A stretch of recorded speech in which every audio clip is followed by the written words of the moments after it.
সম্পাদক শফিকুল ইসলাম মিল্টনকে ঢাকা 15 আসনে কাজ করার নির্দেশনা দিয়েছে। সেই ধারাবাহিকতায় বিএনপি ঢাকা মহানগর উত্তরের বিপ্লবী আহ্বায়ক জনাব আমিনুল হক আজকের এই মত বিনিময় সভায় জনাব শফিকুল ইসলাম মিল্টনকে আনুষ্ঠানিকভাবে ঢাকা 15 আসনে কাজ করার জন্য আজকের এই সাংগঠনিক মত বিনিময় সভাটি আয়োজন করেছে। আমরা একটি কথা বলতে চাই, আমাদের নেতা এবং আমাদের দল যাকে যেখান থেকে নমিনেশন দিবেন না কেন তিনি হচ্ছেন সেখানে আমাদের প্রতীক, বাংলাদেশের মানুষের আস্থার প্রতীক, এদেশের 18 কোটি মানুষের প্রতীক, ধানের শীষের কান্ডারি।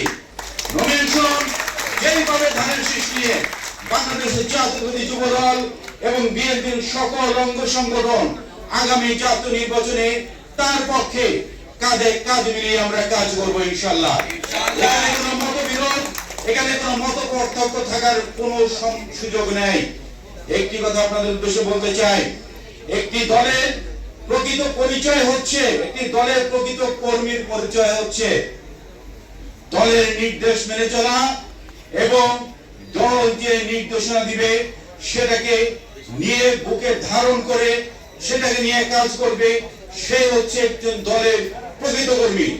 আমরা বাংলাদেশ জাতীয়তাবাদী যুব দল আমরা সেইভাবে বলতে চাই, দল আমাদেরকে যেভাবে নির্দেশনা দিয়েছে আমরা সেই নির্দেশনা মেনে দল এখান ঢাকা 15 আসন থেকে যাকে নমিনেশনের জন্য যারা মাঠে কাজ করার নির্দেশনা দিয়েছে আমরা দলের একজন প্রকৃত কর্মী হিসেবে তার জন্য আমরা কাঁধে কাঁধ মিলিয়ে তার জন্য কাজ করব। সেটা হচ্ছে আমাদের একটা প্রকৃত কর্মীর প্রধান গুণ এবং লক্ষণ থাকবে। এখানে আমরা আজকে অন্য কোন রাজনৈতিক বক্তব্য দিব না। আমাদের নেতা জনাব তারেক রহমানের নির্দেশনাকে মেনে, আমাদের নেতা জনাব তারেক রহমানের নির্দেশনাকে মাথায় নিয়ে আমরা আমাদেরকে এখন যে নির্দেশনা এসেছে জনাব শফিকুল ইসলাম মিল্টনের পক্ষে, উনি ঢাকা 15 আসনে যারা বিএনপির পক্ষে, ফ্যাসিবাদ মাফিয়া হাসিনা বিরোধীর পক্ষে, উনি ঢাকা 15 আসনে সর্বস্তরের নেতা কর্মীকে সাথে নিয়ে ধানের শীষে কাজ করবেন এবং আপনারাও 31 দফা বাস্তবায়নের জন্য জনাব শফিকুল ইসলাম মিল্টনের সাথে আপনারা সেভাবে কাঁধে কাঁধ মিলিয়ে আমাদের নেতা জনাব তারেক রহমানের নির্দেশনা বাস্তবায়ন করবেন। এই আশা রেখে আজকের মতো এখানে বিদায় নিচ্ছি। খোদা হাফেজ।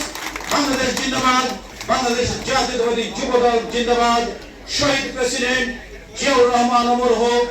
আমাদের মমতাময়ী মা দেশনেত্রী বেগম খালেদা জিয়া দীর্ঘজীবী হোক। আমাদের নেতা জনাব তারেক রহমান জিন্দাবাদ, জিন্দাবাদ, জিন্দাবাদ।